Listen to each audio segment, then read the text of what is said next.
Iniimbestigahan ngayon ang panibagong away kalsada na nakuna ng video sa Cavite. Ang isang driver nanugod at nanigaw sa driver ng sasakyang bumusina sa kanya. Saksi, si Maki Pulido. Puro ka pa ganyan. Oo! Sige po. Huwag kang ganon. Sige po, salamat. Kung sisingit ka, sumingit ka. Sige Huwag po. mo akong anuin. Oh, sir, tama Huwag mo na. akong bulabugin. Pinagsisigawan at pinagduduro ng driver na ito ang isa pang driver sa isa na namang road rage incident. Ano yan? Ano yan? Inaano mo? Oh! Bago yan, ganito ang kuha ng video na ipinakita sa amin. Nakabuntot ang biktimang si Jared Bation sa isang puting SUV na nitong Sabado sa General Trias, Cavite. Binusinahan ni Bation ang nasa unahan para abisuhang tatangkain niyang mag-overtake. Pero sa halip na gumilid sa lane, gumitna sa kalsada ang SUV na tila sinasadyang harangan ang sasakyan ni Bation. Ilang ulit bumusina at umiwas si Bation sa lane kung nasaan ang SUV. Kaliwa na ako. Pero tuwing lilipat siya, ay lumilipat din ang SUV sa direksyong daraanan niya sana. Ano ba?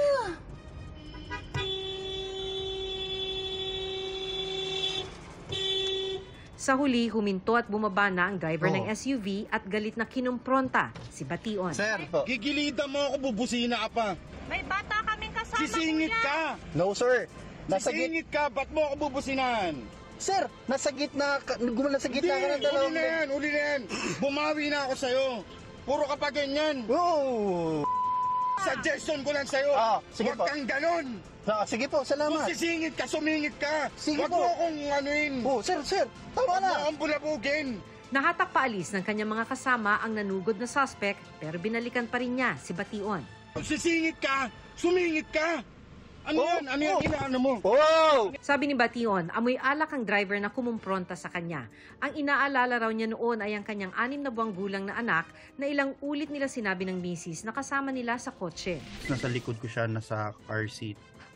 And kaya ang ano ko po, hindi na ako nag-decide na buksan lahat ng bintana ko, yung akin lang. Kasi pag nakita nila si baby, possible ho kung suntukin man nila yung ano, baka madamay po si baby or ano man mangyari. So, ang priority ko po is yung family ko nun. Napanood ng LTO ang viral video at ngayon iniimbestigahan na ito. Hindi pa lang matunton kung sinang road rage suspect dahil nakapangalan pa rin sa original owner ang Honda CR-V. 3 beses na itong naibenta, ikatlo ang suspect. Maaari siyang matunton sa pag-trace ng mga deed of sale ng Honda CR-V. Pero may pananagutan pa rin daw ang original owner dahil hindi na ilipat ang pangalan sa mga nakabili ng sasakyan. Sa bagong anti-carnapping law natin, binibigyan niya po ng 20 days. Pagka nagkaroon po ng pagta-transfer ng ownership, 20 days to do it. Accountable pa rin po siya. So, para malinis po yung pangalan niya, kailangan tulungan po niya yung opisina. Wala pang pagkakakilanlan ng suspect pero nireport na ito ni Jared sa Cavite Police. Driver's license niya, it's either ma-revoke or maano po. Kasi mahirap na pong maulit-ulit yun eh. Paano po pag nakainom ulit siya or kung ganun talaga siya mag-drive. Para sa GMA Integrated News, ako si Maki Pulido, ang inyong saksi. Mga kapuso, sama-sama tayong maging saksi. Mag-subscribe sa GMA Integrated News sa YouTube. Para sa mga kapuso abroad, samahan niyo kami sa GMA Pinoy TV at sa www.gmanews.tv.